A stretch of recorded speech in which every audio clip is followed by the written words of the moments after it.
Hey, good morning, everyone. How's everyone doing today? Welcome to a emergency live broadcast from the Hologram News Network. I've got Chris Smith here, head of game economy at Star Atlas, and we put together this session since there were a lot of comments in the Discord about the recent economic changes regarding Score and Star Atlas Labs, the depreciation of 33% in earnings.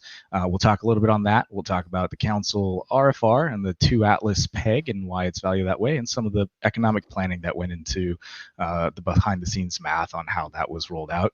We'll take some questions from you guys in the comment section at end. So if you have questions, go ahead and throw them in the chat. We'll go through them and take a look and see, clear up any confusion or questions you might have.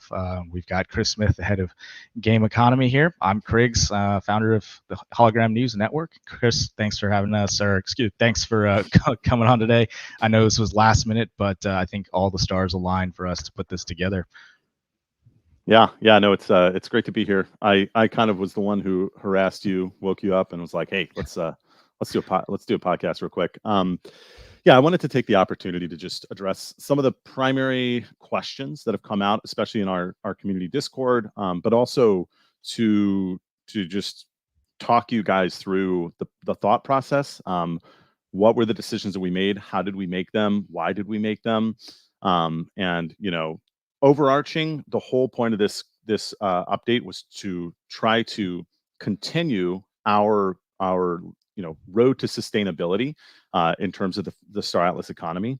And this was a massive step forward. I'm sure anybody who has been following Star Atlas realizes just how big it is that we've kind of started to move some of the Atlas emissions from Score, which is an idle game, into Sage, which is a effort-based, like you've got to go out, you've got to make decisions. And while there's no combat in Sage right now, it is still a pretty strategic game. You have to be smart. It's a logistics game. So I'm really excited about the changes. There's obviously been some nice critical feedback. There's been, from my impression, honestly, overwhelming positivity over the change. Obviously, like, every one negative comment has as much weight to me as 10 positive comments. So I want to take this opportunity to address those concerns, but also explain to people who are just pumped about it, here's where we came from, here's why we're here. So yeah, excited to jump into things. Thanks, Chris. One of those first comments that we've seen so far is kind of the timing of the announcement.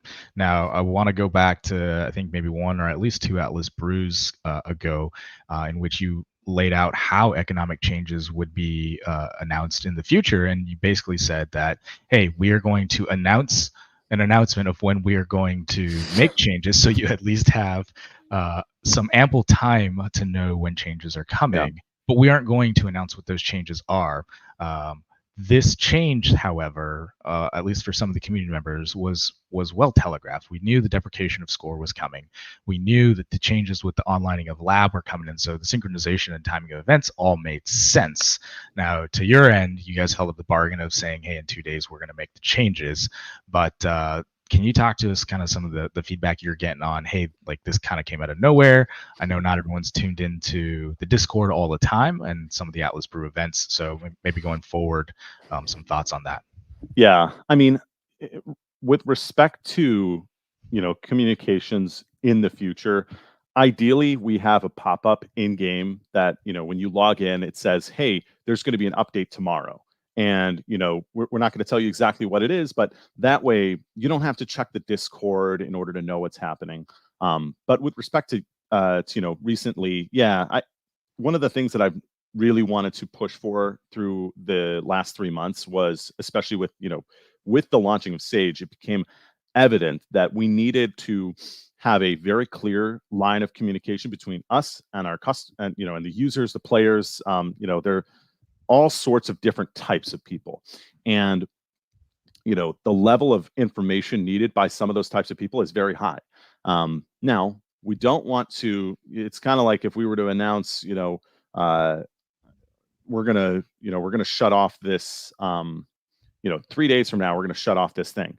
What that does is it basically front runs the announcement or the actual change. So If we make some announcement that something's going to be deprecated, for example, everybody's going to come in and we're going to see, a month's worth of activity or a month's worth of claiming or a month's worth of whatever it is that's going to almost, well, first of all, it's going to shock the economy, which is never good, but also it could potentially destroy kind of the intention of the change. So that's why we don't tell you the exact details before the change happens, but we try to give you an idea. So what we did this time was on Tuesday evening, we sent out an announcement, evening US time. We sent out an announcement that said in the next 2 days, we're going to update Score and Sage in significant ways in order to transition the economy from Score to Sage. So many people interpreted that properly, and they were like, okay, that probably means Score is going to go down, Sage is going to go up. And when I say up and down, I mean with respect to Atlas emissions. So there's probably going to be something changing with Score, and where Atlas earnings are going to go down, and then Atlas earnings in Sage, which were non-existent, might go up.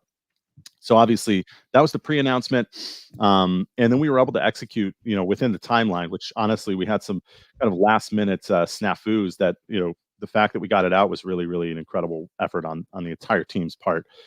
So there's so much I could talk about in terms of the rollout, the different things that we ended up doing, and how we got there. But yeah, communication.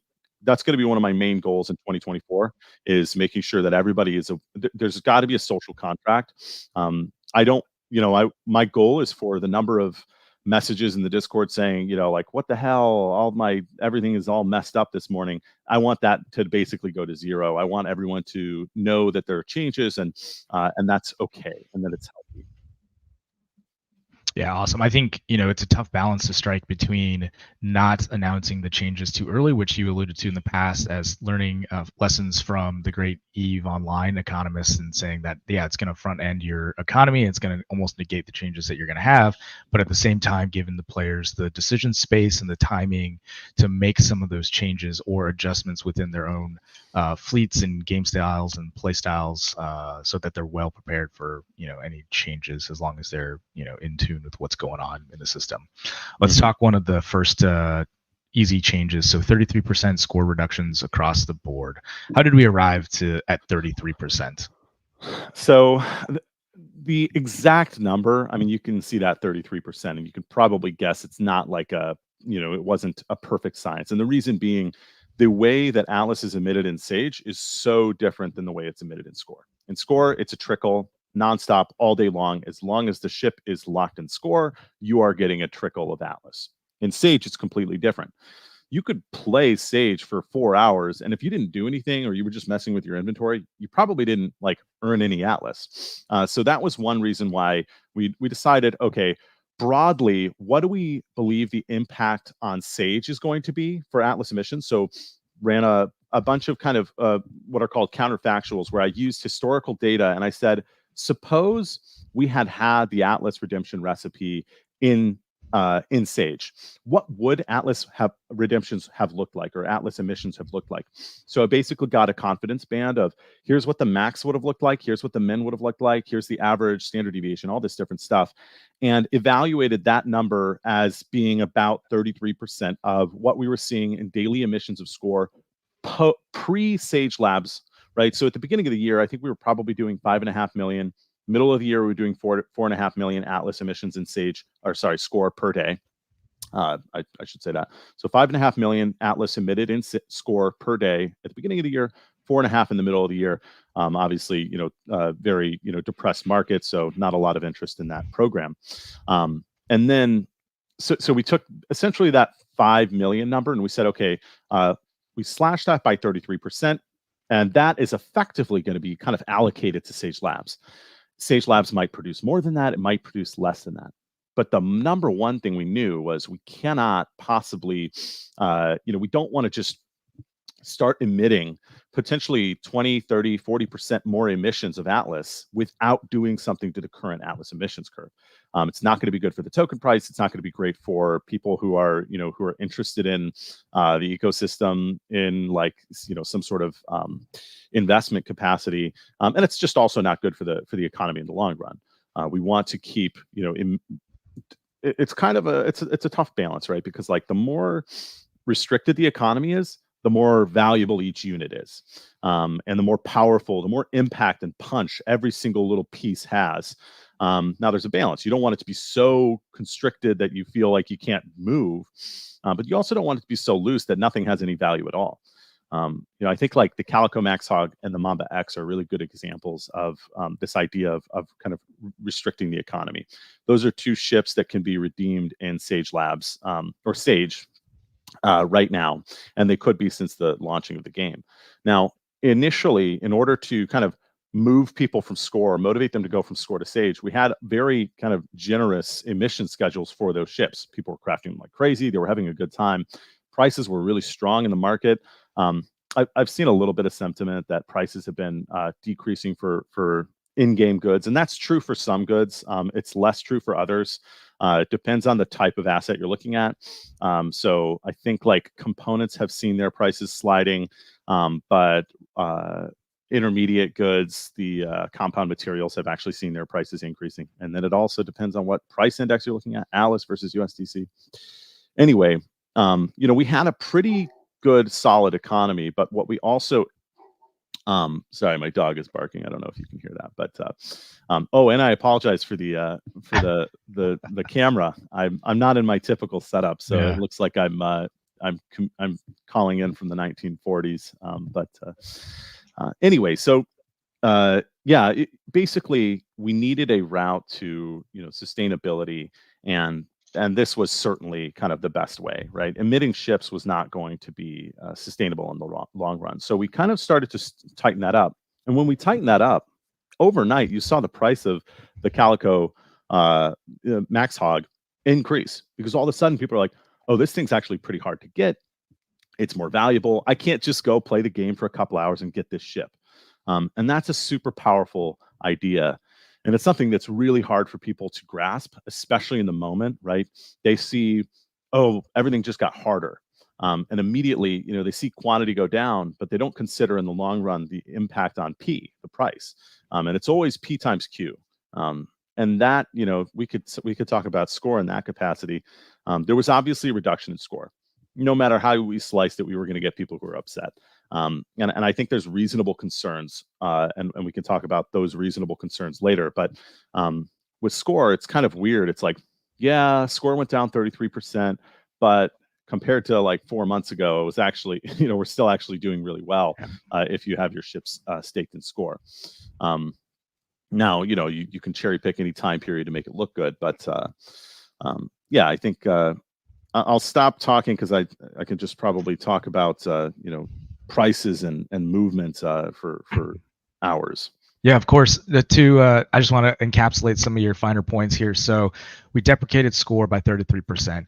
Now you said in the Discord, and I don't think this comment has made it out to the broader masses or is well understood, is that 33% that was deprecated from Score is now allocated roughly to Sage Labs earnings. So the takeaway from here is that the Atlas emission curve outlined in the white paper remains unchanged roughly, right? And so that there is no increase to the emission curve. In fact, there's probably less being emitted because now people actually have to work for that 33%. It could increase, it could supersede that 33%, like you said, but there is going to have to be some economic work input and output for that to happen, vice the staking in Score and Atlas and that. My second point I want to encapsulate here is as you guys have made changes to Sage Labs and essentially made redemptions more difficult for players compared to when Sage Labs was first started, players have found themselves having to make decisions whether to continue activity in Sage Labs or revert back to Score. And I think you've seen some of that happen over the last few weeks where as it's become more difficult and people's personal play styles cannot sustain the amount of work output needed to maintain what they were making previously, they now have to look to alternative means of economic productivity via Score. So really quickly, did that factor into any of your decisions to kind of deprecate Score, to kind of push the herd back to Sage Labs? And have you seen the data show some of that truth data? Oh, 100%. So obviously, we've seen a lot of motion in Atlas in the last 3 months, and that has caused quite a bit quite a bit of movement from Sage to Score. There was all of a sudden people were like, oh my gosh, this thing is super valuable. I want more of it. What's the best way to do that? Well, I can go and I can stake, I can lock my ship in Score. It makes complete sense. So we saw a lot of, a lot of the movement, I would argue, from Sage to Score was probably attributed to the to the movement in Atlas. Now that did play a role in our thought process, and it was kind of like, when that started happening about 2 months ago, it was kind of like, well, I want Sage to be just as valuable to players when Atlas is doing good things. So I don't want players to, switch from what we are trying to make our main product, or not, at least our main product right now, right? Or at least the main economy product, right? It's the thing that should be driving the economy. And we want the components and materials and data and all these different in-game assets to have value. What's the best way to do that? Well, first of all, we need to make Atlas matter in Sage, which right now it doesn't, because if Atlas is doing super well, you want to be in Score. You don't want to be in Sage. So we wanted to, first of all, link Atlas with Sage. And then second of all, and this is a bigger topic, but also make a relationship between the game assets in Sage and Atlas, just like in most video games, where the currency is kind of intrinsically linked with some of the assets. Whatever you can get in the marketplace for this wrench is what's going to be the price of the inputs to make that wrench. So really quickly, we're on the topic of Atlas emissions. There was a question from PG. Is going to be in the marketplace, essentially the RFRs. Are the RFRs in the marketplace? I think it's 18 million is the buy order currently. Is that going to be an everyday number? Is that updated every day, or is that the number that's totally available to be redeemed? Because that would then equate to about 36 million Atlas. So the plan right now is that this is the new indefinite Atlas emissions until we get the LP program into Sage in the next update, which is star-based, which hopefully should be relatively soon. We're going on break. We got to go to the holidays, but we're moving very quickly. I think anybody who's been in this its ecosystem realizes holy crap, Star Atlas has really started to move in the last 7 months. So that is the ultimate goal, but with the deprecation of the golden tickets, with the the kind of movement of Atlas and the need to keep people in Sage engaged in the main gameplay loop, we needed to, and not risk collapsing the markets, we needed to implement these earnings into Sage Labs, or into Sage, sorry. That all to say, that number, that quantity you see there means absolutely nothing. There's a soft cap, or at least a hard cap. Actually, maybe it is a hard cap of Atlas emissions in Sage Labs because of the SDU limit. There's a 1,500 SDU per minute cap in the game that you can't find more than 1,500 of these things. So in that way, there is a cap to the amount of emissions that could come out of Sage Labs. Now, as we see player growth, as we would like to change things, we can kind of increase that cap and effectively increase the emissions of Atlas. So not a cap. There's no limit here. At least unless something horrible happens, there's no limit. If we need to revert because the world explodes or something, who knows? But as of right now, those numbers, those mint numbers, and the quantities in the marketplace don't mean anything.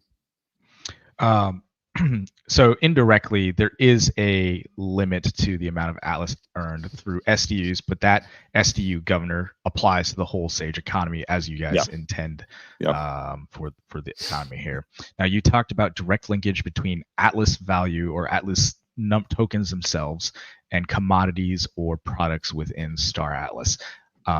Let's dive into our next topic here, and probably the biggest revelation here is RFRs are valued at 2 Atlas. And I think this is the first time Star Atlas has come out and said this item is worth X aside from origination price, with a defined recipe, which we discussed before the show. How does that lead to, and is that the intent to drive towards a more stable market and a more stable valuation for the components that go into each of these recipes, right? Let's see if I can bring up the actual recipe here for viewers to watch some alpha from Kriggs's game here. But let me see we'll look at the recipe here, and we can talk through the recipe and the valuation. Yeah, yeah. This recipe, I mean, this thing was so typically I've written an algorithm that calculates the recipe for assets, but because this was such a special one, I pretty much handcrafted this one uh, in terms of the composition of course, what is in it. And there may be some issues, and we'll work those kinks out. Like if we find that there's a part of the economy that's suffering because it's not utilized in this recipe, we can adjust the recipe. It won't adjust, or it'll try not to adjust, how much effort people need to put in. But for the most part, this recipe was handcrafted with care. So I'll make a couple of comments on the recipe itself before jumping into that kind of big bombshell that essentially the market is kind of being priced, and we're kind of saying something very powerful with this atlas, this two atlas redemption rate. Okay, so one thing that I did in particular was I made sure that the survey data unit to atlas ratio was basically 1 to x, whatever the redemption was, and it's ultimately 2 atlas. I made sure it was 1 to x. Now, if you were to run this recipe through my little algorithm, it would give you probably 2 or 3 survey data units. But as we've seen throughout the entire kind of the redemption loop throughout the entire time that Sage Labs has been live, SDUs have been a bit of a contentious thing, right? It's like super highly demanded. If you look at the ratio of how many SDUs have been burned compared to the number that have been consumed, that's very low, or that's very high. Sorry, the number that have been consumed versus produced, there's a very high percentage that have been burned relative to the ones that have been earned versus other components that are, they have a much lower ratio. So it's like SDUs, essentially every single SDU is being used. So that tells you that there's perhaps an imbalance between the rate of production of SDUs and the rate of production of other assets. And that is 100% true because of that limit on SDUs. SDUs operate in a completely different way than the other assets. Where the other assets are just mined up and then converted. SDUs are found in chunks of 1 to 10 at a time, and there's a hard cap of 1,500 per minute. So what I wanted to do was, this was a really great opportunity to try to balance the SDU to everything else market. So I lowered the number of SDUs required in the market. And now it's kind of a 1-to-1 relationship between SDUs and everything else. So that's also nice. The recipe itself, it requires every Starbase upgrading material. And that was intentional, right? Ultimately, LP is going to be earned through upgrading Starbases. Starbases are going to give you LP, and LP is going to give you Atlas. So I wanted to kind of keep that true in this update, for game design purposes. So, hey, we're going to have the Starbase upgrading materials. And then in order to also kind of stay true to score, because we anticipate a reduction in the kind of participation in score, I needed to make sure that we were offsetting the kind of reduction in demand for R4 with this recipe. So I also added R4 to this recipe, not only as an homage to score, but also because it will support the R4 market better than it has been. I'm sure everybody is thinking, oh God, all of a sudden I actually have to produce food. It's like food is like, 1% of daily production in the slabs or the Sage economy. So a bunch of different considerations. Now, the quantity of Atlas, the quantity of the inputs, how valuable this recipe is, all of that was a fine balance of trying to make sure that there was a positive arbitrage between the recipe and its components, right? So right now, you'll notice when this launched, there was probably a 17% gap between the 2 Atlas and the amount that all the inputs added up to. So if you were to buy all the inputs off the marketplace, it was probably 1.87 Atlas, and you could redeem for 2 Atlas. Now that arbitrage opportunity is going to shrink until it hits 0. And people, once it hits that point, prices will kind of remain stable. What I didn't want to do was overprice the Atlas recipe, underprice the Atlas recipe, which would bring that arbitrage would be actually negative. So nobody would be taking advantage of that arbitrage until the price of assets went down, because they are ultimately what are they? They're kind of the fractionalization of the end product of this economy, which right now, well, it was redemption recipes, it was golden tickets, which have a market price. So, I this is going to sort of get into this idea of pricing the commodities in Sage, even though it wasn't obvious that there was a market price, that assets were priced in the golden ticket era. They were, right. There was an expected value of those assets, and the prices reflected that expected value. So as we shift to this version, it's just much more obvious. The market value is 2 Atlas, much more obvious than the kind of hidden information, the convoluted nature of golden tickets and redemptions. So we haven't necessarily all of a sudden gone from a non-priced market to a priced market. It's always going to be priced. It's always going to be valued at the rate at which the whole economy is valued. So that's kind of my small comments on this whole pricing thing. We can talk more about that. I'm sure that's something people want to hear more about. But yeah, I was going to say absolutely on the golden tickets front. Many people had worked out. Okay, so this is a golden ticket worth. This is what the market rate is for golden tickets. We saw that continuously go down. We saw some upticks, on Thursday nights, Friday mornings as carnivals were getting to happen.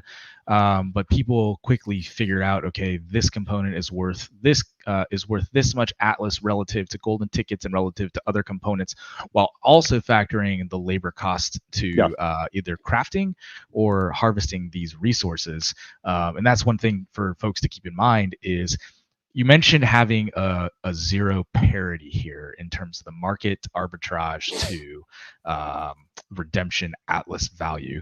In fact, that's still probably a positive win for some folks, in the essence that if they are equal and you are producing the economic activity, it might actually be at a loss then at that point if you're factoring and buying in additional components on top of what you're mining, because then your costs at the baseline level have increased.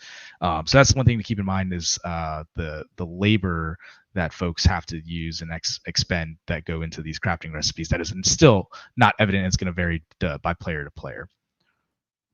Here's another question, and that's kind of going to your discussion on whether or not, or whether your handcrafted recipe, and Atlas and governors and all that. So is 2 Atlas per RFR a fixed number? Is that a hard number?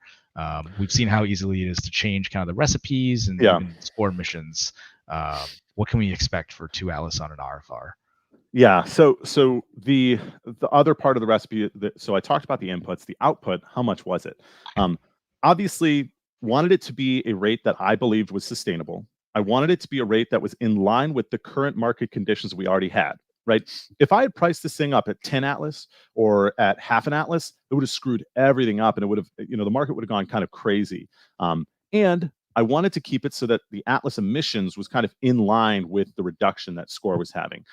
So that's where the 2 Atlas came from. And a couple of notes before I move on, just to put them out there. There should not be, and we're working on a fix for this, there should be no star path like fees or discounts on this recipe, and there should be no marketplace fee on this recipe. So 2 Atlas, you're not getting charged the 6%, or at least you won't be once we make that update. There were a couple of issues with the rollout. The other thing is score emissions. Technically, I still think need to be reduced.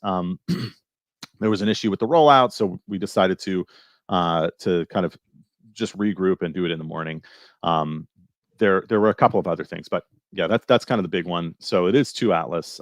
There was some confusion there, and the Atlas itself is coming. While it is coming from the DAO, it's not coming from the DAO's treasury account. It is coming from the Atlas emissions curve. So the same Atlas that goes to Score is now going to Slabs or to Sage. So just rest assured, it's not, we're not draining the DAO right now. The DAO's treasury is perfectly intact. Anyway, sorry, that was an kind of a tangent, but I felt it was important to point those things out.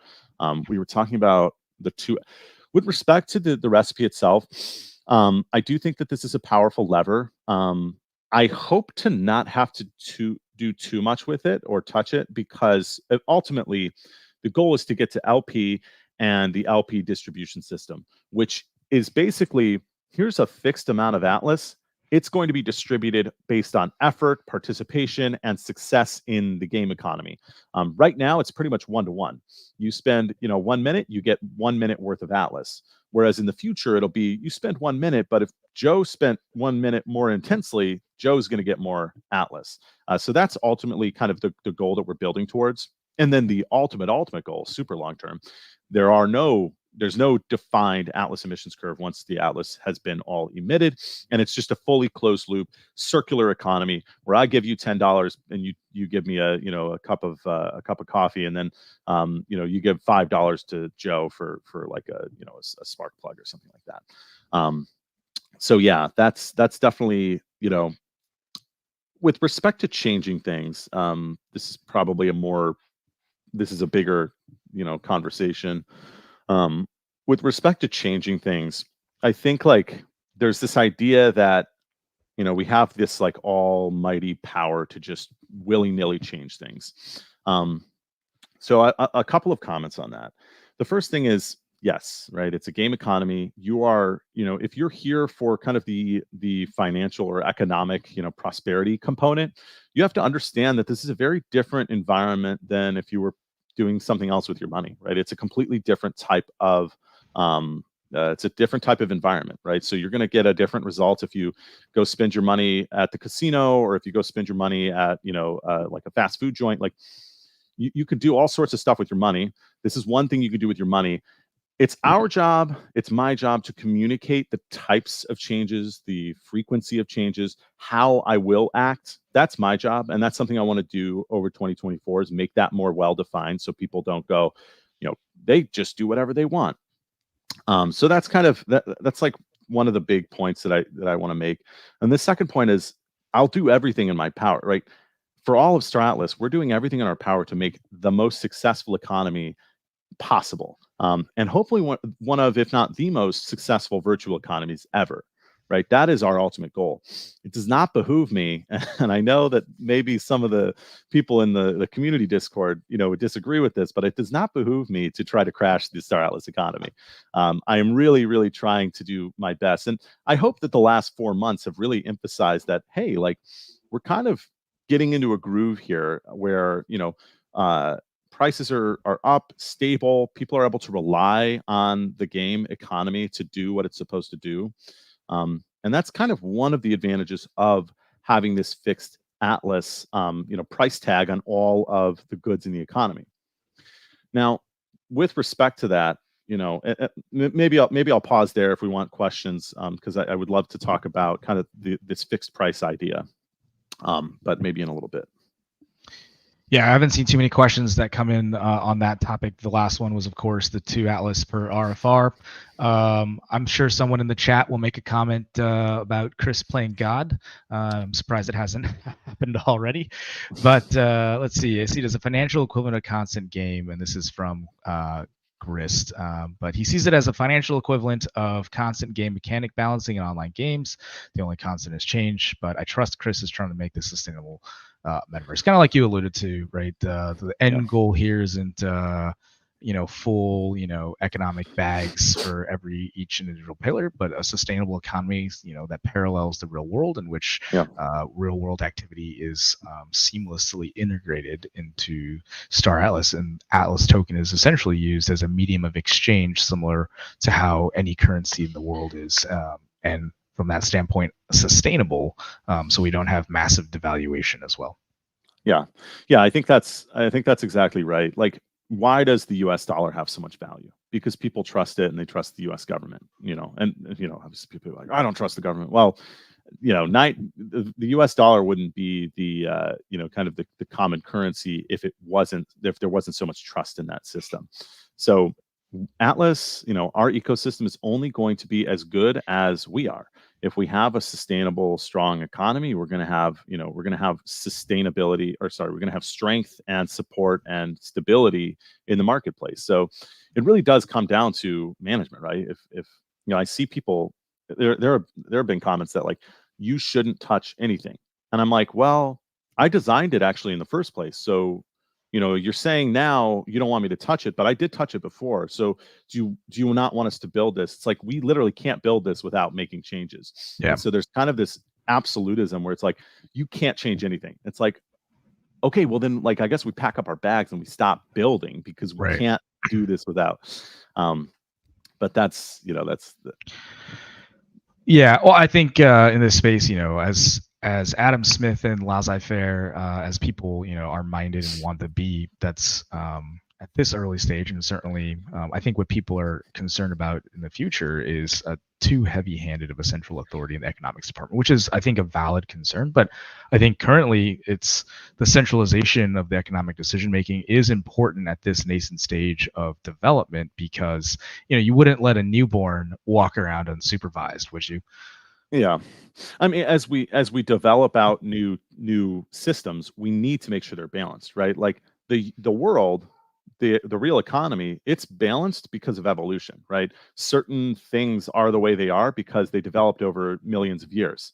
The same thing with our economy, right? Like the only difference is we are hand placing everything. So, unless we create a perfectly simulated world where the resource distribution is perfect and there's all these like laws of physics. We don't have that luxury. We're building it from scratch. So we have to simulate all of that evolution, right? So what we're doing is we're kind of saying, we're going to take this society and we're just going to like, boop, it's 2150 or whatever the year is.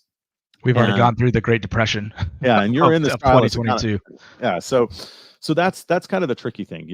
When I initialize conditions, I don't do them perfectly, and it requires some massaging. And my ultimate goal is to create an economy that can just basically run indefinitely. And the only changes that we would make are going to be kind of at like that Fed level, where it's like we're going to adjust interest rates. And we'll hopefully have a way of doing that. But yeah. Jumping back to the comments here, we've had a couple of questions pop up. The first one being, will we see additional utility for RFRs in exchange for other commodities? So is RFR, actually, I don't know what RFR stands for. Is that like a commodity pass? Is that kind of like a alternative, exchange and intended to be a modicum for goods? And then that drives a second question of, is the RFR, the COP RFR, basically a bridge between golden tickets and LP. So essentially, is it safe to assume that when LP and Starbase is online, we'll see RFRs go away? And this actually leads me to I think this may have been answered previously, but will we see golden tickets completely go away after today? And will those have future utility or not? So cash in your golden tickets now while you can. Yeah, if you're watching this, there is no utility for golden tickets in the future. Any that remain will just be artifacts of a long, a past time. So we really there's because one of the powerful things about blockchain is uniqueness and the ability to say this is this. So when we were deciding, should we use an RFR, should we use a golden ticket, what should we do this, how should we do this transition, there was actually a really hard requirement, and this actually came from Michael Wagner, the CEO, that we can't use an existing asset. It has to be new, for a number of reasons. But the main one is that, if all of a sudden golden tickets are used for something else, that's a huge kind of conflict of communication, because we had originally said golden tickets are just for this event and they are never going to be used afterwards. So that was the main reason. But the other reason is, yeah, we're working in this world of finiteness and limits and uniqueness, which we should really take advantage of. We have the ability to create a new paradigm, and we should do that. Kind of forget the past and be able to come up with this new asset where there's no debt from the past. Some lore for you guys. The actual RFR, I think it stands for request for funds. Wait, RFR, request for resources. Request for resources. We have it. But I think I had 4 different names in my code while I was like building this thing that we went through. So the first name was like Silver Ticket. Second name was Atlas Credit number 2. And then I don't remember what the third name. And then eventually, like, creatives got involved, and we had this name that's more in line with lore and makes a little bit more sense. But with respect to the RFR, we actually have introduced now with this asset a new kind of gameplay asset, which are forms or kind of like what's the best word for this, like a bill, almost like an IOU. There's a whole bunch of stuff we can do with these assets. They're basically contracts.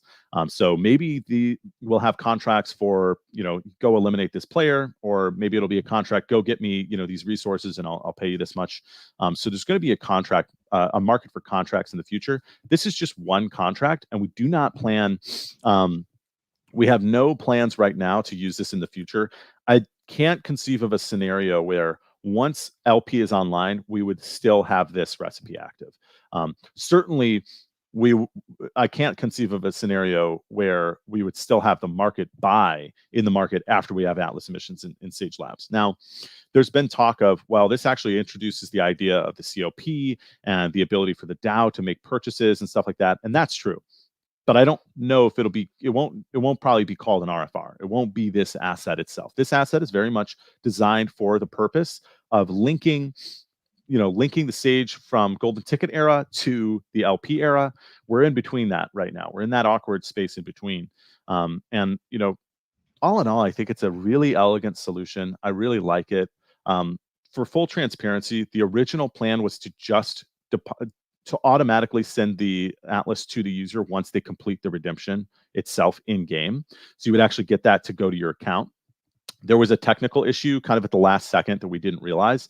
And so ultimately what we ended up doing was minting an SFT that gives you permission to go to the marketplace and say, hey, I'm going to trade this in.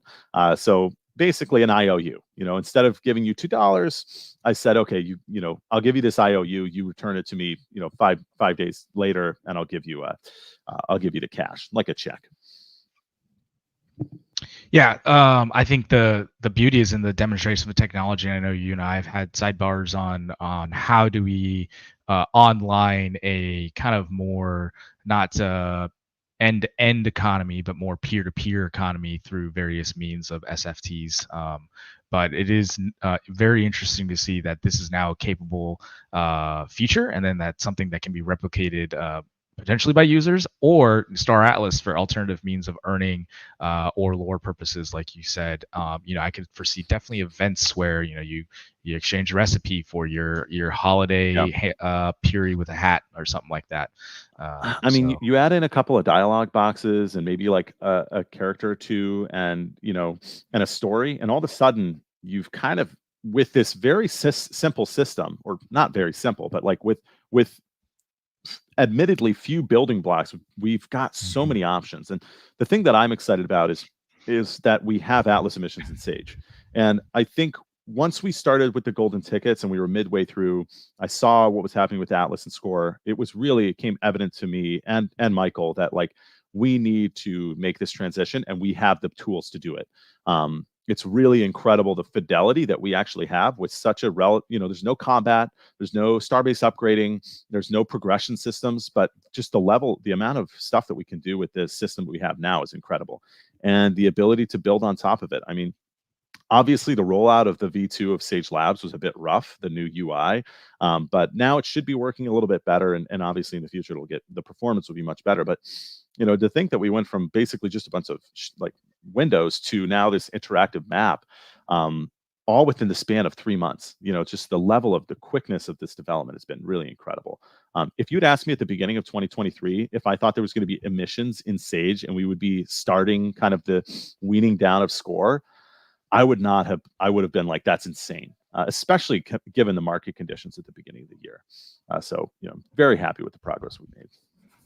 We'll take one quick question from Pak here, who amended his question to a question format. But will golden tickets be included in asset deconstruction portion, allowing a portion of the resources to be reclaimed? Now, asset deconstruction hasn't been really talked about, at least in the near term. So I think that question applies not just to golden tickets, but also probably to any components in the labs environment, and to include RFRs, which I don't think it will, but I'll let you answer the question. I mean, it's definitely a really interesting idea.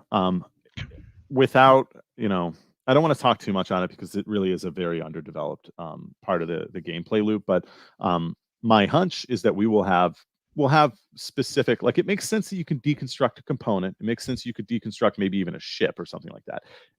Does it make sense that you could deconstruct like an an A raffle agreement. ticket. Yeah, so Yeah. it'll probably depend on the asset, but yeah, that's all I'll say on that. Oh, awesome.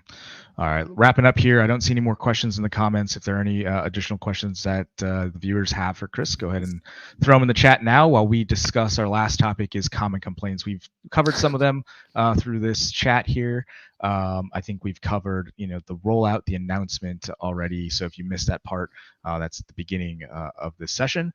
But I think another common complaint was also the stability of labs timed with this rollout, which is not attributed necessarily to Star Atlas in and of itself. But what else have you seen, Chris, as major complaints regarding this recent change with the rollout?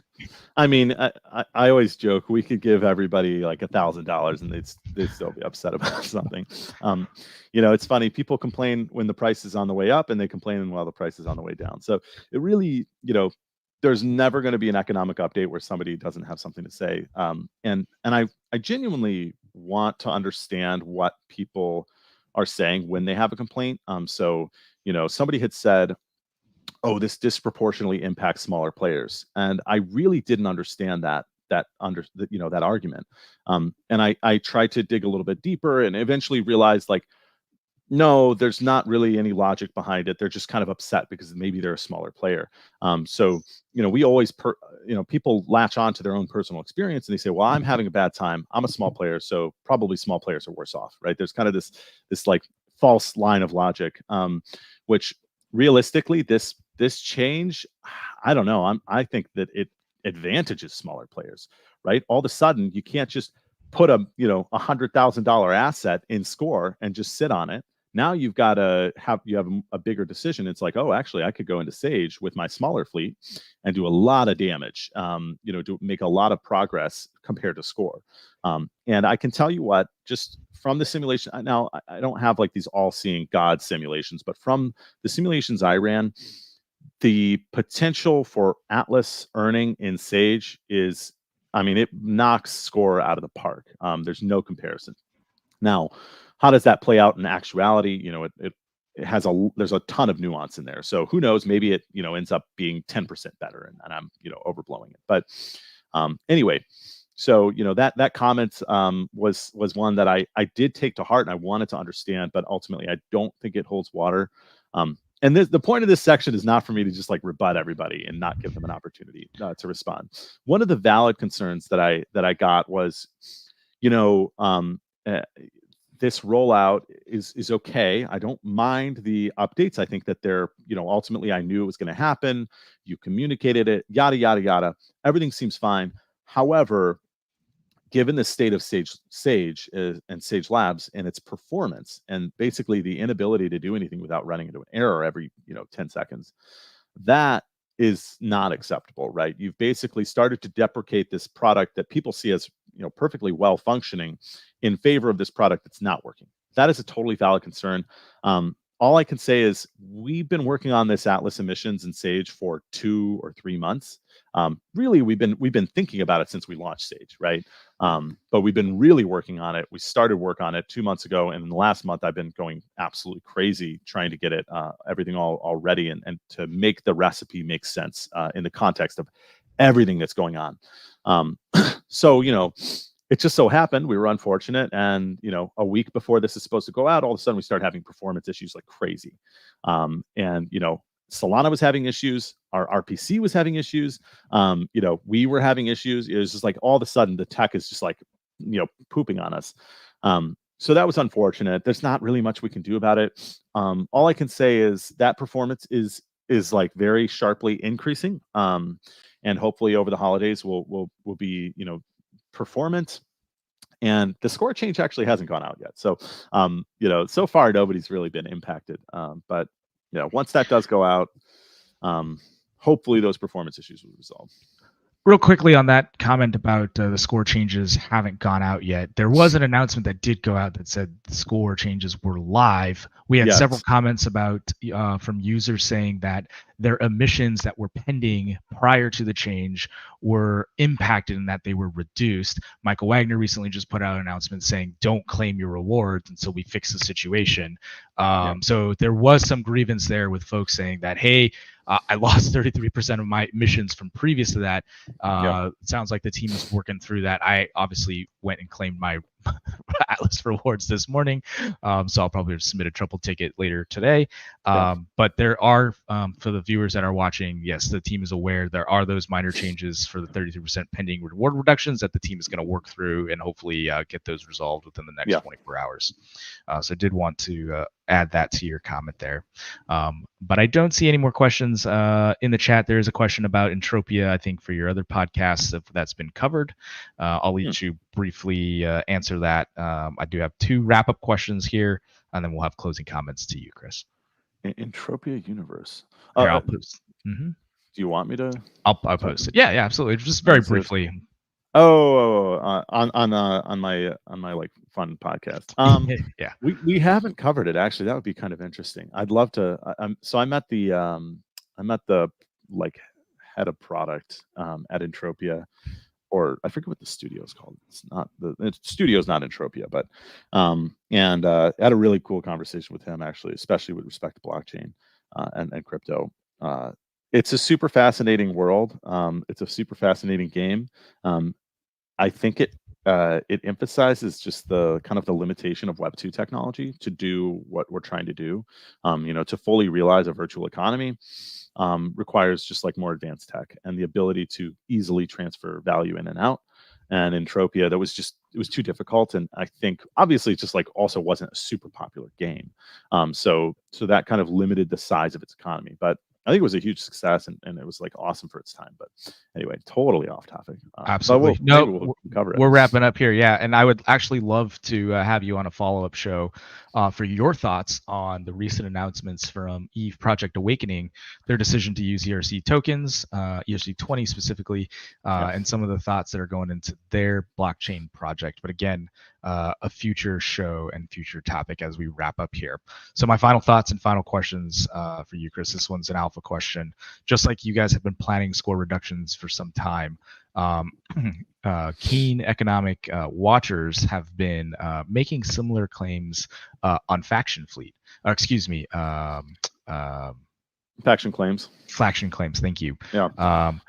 Is there or will there be planned reductions to the emissions from faction claims as we look at that? Is that something the team is planning or a potential option in the future? There is none right now. We have kind of this soft requirement on ourselves to first have faction claim utility in Sage before removing any sort of utility in Score. So that's kind of the idea, right? In Sage, for ships, you can use every single ship in Sage. So that's the motivation behind, look, we're ready for Score to be sunset, and you are fully functional. But with faction claims, it's not the case. So we're going to handle that probably on a completely different timeline. That's real quick in terms of sunsetting Score. There's no immediate, we're not going to come back from Christmas and like just kill Score. We're going to make sure that like people can reliably, play Sage before we do that. The reality is this 33% reduction in Score, it's especially from where we were 6 months ago, like it's ultimately, I think a lot of people are still going to stay in Score. It's not like all of a sudden they're getting nothing or they're losing Atlas or something like that. I still think it's a pretty attractive option for many people. But yeah, so that's kind of a tidbit on Score. Awesome. That's great alpha right there for Score and our faction claim users. As I know, the reduction in Score probably had faction claim users eyeing their stuff in there, like, is that change right around the corner? And then last question, fun question here. Can we get a comment from the head of economics on the new Puri token that went out this week? Absolutely not. Not even an enjoyment, not even a novelty. I'm again. Curious. I'll get in trouble. Dom's gonna freak out. This is the ugliest thing I've ever seen in my entire life, and the fact that they made it into a currency is an insult to the Star Atlas economy. All right, enough said. Well, Chris, I appreciate the time. Chat, if you have any closing comments or questions for Chris, now is the time. But otherwise, we're coming up on an hour here. And Chris, again, thanks for reaching out. The stars did align. I'm one day in between 2 travel trips here, actually rocking sweatpants as I do laundry.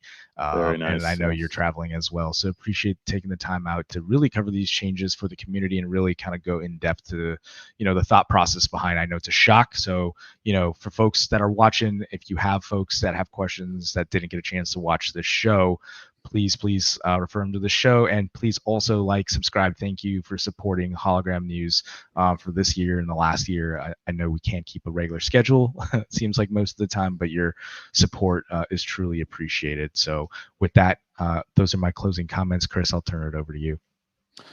Yeah, I completely, agree with the sentiment.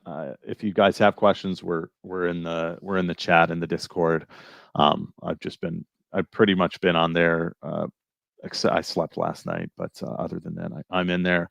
Be nice. There's a lot going on, and definitely when things change, you're going to probably have some strong emotions, but there's never a reason to be disrespectful or hurtful to people. Just try and communicate your question if you have one. Like I said, I think most people are pumped. I'm super happy to see just how excited everybody is for this transition. And I cannot emphasize how exciting 2024 is going to be. Oh my gosh, I'm super pumped. A lot more great stuff in the barrel or in the magazine. Anyway. Yeah, like Michael Wagner said, 2024. This is our year. So with that, Chris, I know the team goes on their 2-week holiday break starting tomorrow. So I want to wish you and your family happy holidays. Chat, happy holidays as well for you guys celebrating around the world. This will be our last live show, maybe, for the year. And with that, cue the exit music.